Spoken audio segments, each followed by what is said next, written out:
un des meilleurs indicateurs de succès, c'est la conscience. Donc, les deux aspects de la conscience, disons l'ordre et l'assiduité. Le meilleur indicateur, c'est l'assiduité. Donc la question est, eh bien, que pouvez-vous faire de votre assiduité? Et la réponse à cela est... c'est un peu difficile parce que il y a une forte composante génétique. Mais, vous pouvez travailler sur les micro-habitudes en ce qui concerne votre conscience. Et je pense que la meilleure chose que vous puissiez faire en ce qui concerne votre conscience est de définir vos propres objectifs. Des objectifs que vous appréciez réellement. Et donc, les questions s'apparentent à quelque chose comme, eh bien, tu vas devoir fournir des efforts dans ta vie. Et vous devez être motivé pour le faire. Et donc, quelles sont vos sources potentielles de motivation?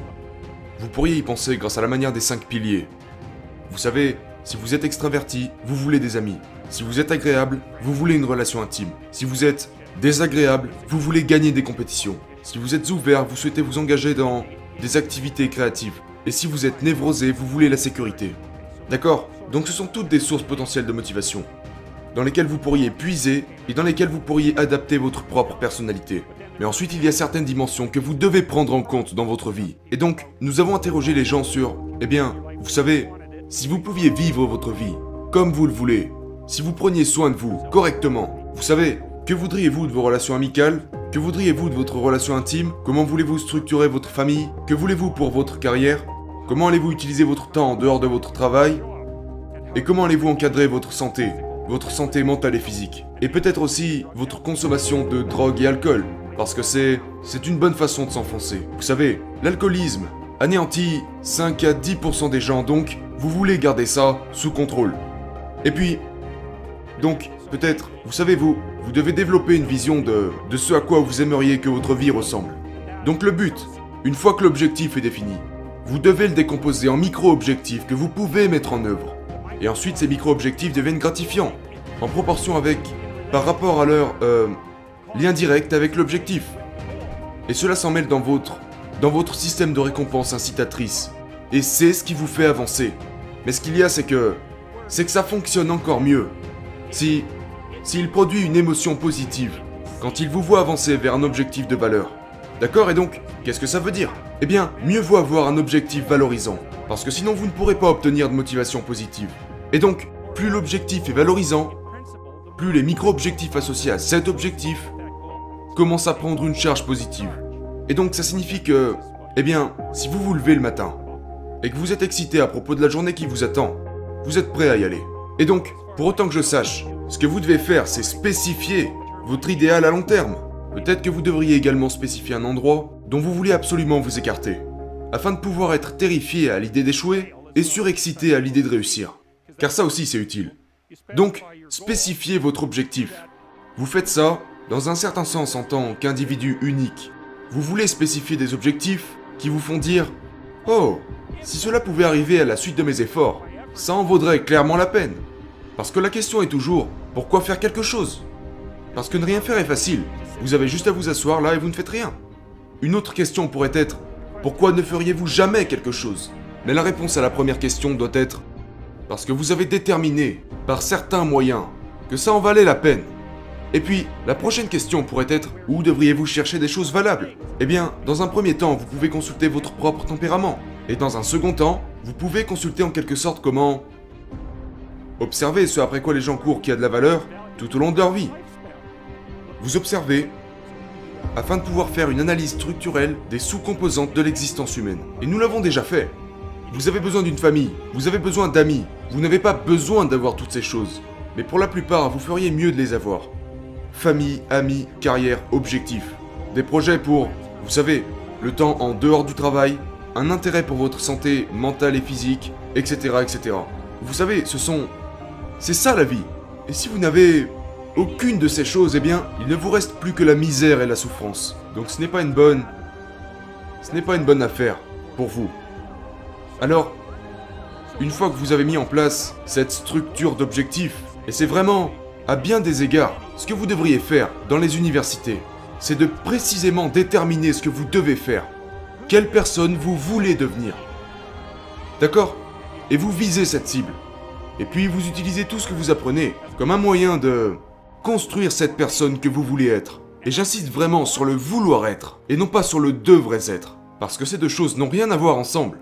C'est important de faire la distinction entre ces deux choses parce que ça en revient à l'étude des micro-routines qui dit « Eh bien, tu dois devenir plus studieux. » Ok, numéro 1. Détermine tes foutus objectifs.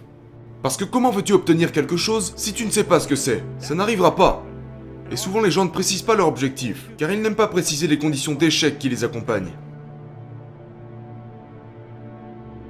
Donc si vous gardez tout ça loin de vous sans être spécifique, ce qui est vraiment facile, car c'est juste une question de ne pas faire les choses à proprement dites, eh bien, vous ne savez pas quand vous échouez. Et certains pourraient dire, je ne veux vraiment pas savoir quand est-ce que j'échoue parce que c'est douloureux, donc je resterai aveugle quand j'échouerai. C'est très bien, sauf que tu échoueras tout le temps alors. Donc, je vous recommande de ne pas laisser cela se produire, d'entretenir cet aveuglement volontaire. Vous auriez pu savoir, mais vous avez décidé de ne pas le faire.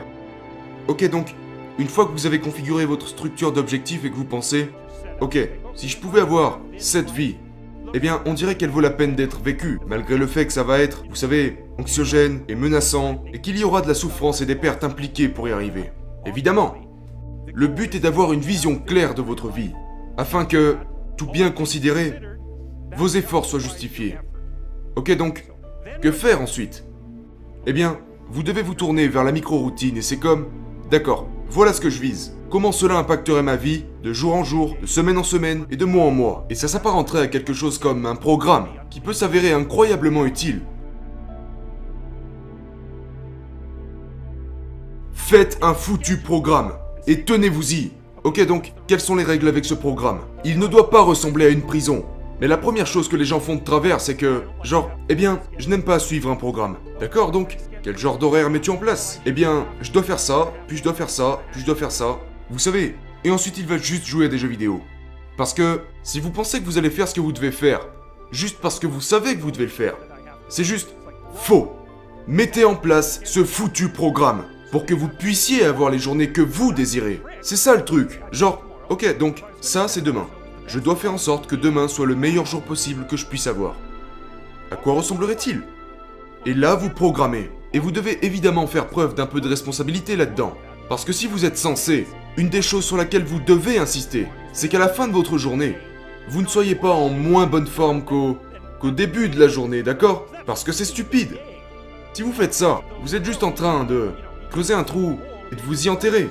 Genre, ce n'est tout simplement pas une bonne stratégie, c'est une mauvaise stratégie. Donc, peut-être que 20% de vos journées sont consacrées à des responsabilités ou des obligations. Ou peut-être plus que ça. Mais même là, vous pouvez vous demander, ok, j'ai ces responsabilités. Je dois m'occuper de ces choses. Demandez-vous, quel est le bon rapport responsabilité-récompense? Et vous pouvez vous demander, eh bien, tout comme vous négocierez avec quelqu'un qui travaille pour vous, genre, tu dois travailler demain. D'accord, donc vous vous dites à vous-même, je veux que tu travailles demain. Et puis vous pourriez vous répondre, d'accord, mais qu'est-ce que tu vas faire pour moi qui faciliterait le fait que je travaille pour toi? Vous pouvez avoir cette conversation avec vous-même, vous savez. Peut-être que vous passerez une heure sur une de vos responsabilités et qu'ensuite vous irez jouer à un jeu vidéo pendant 15 minutes. Je ne sais pas ce qui vous motive à travailler, mais il faut négocier avec soi-même et ne pas se tyranniser soi-même. C'est comme si vous négociez avec quelqu'un que vous aimez et que vous aimeriez que cette personne soit productive afin qu'elle puisse avoir une belle vie. Et c'est comme ça que vous faites votre planning. Il faut que quand vous regardiez le jour en question, vous pensez, eh bien, si ce jour c'était aujourd'hui, ça serait bien. Vous savez, vous êtes certainement mauvais pour ce genre de choses. Vous n'établirez votre programme qu'avec une précision d'environ 70%, mais c'est infiniment mieux que zéro. Et même si vous l'élaborez avec une précision de 50%, une autre règle consiste à viser 51% la semaine prochaine, voire même 50,5% pour l'amour de Dieu.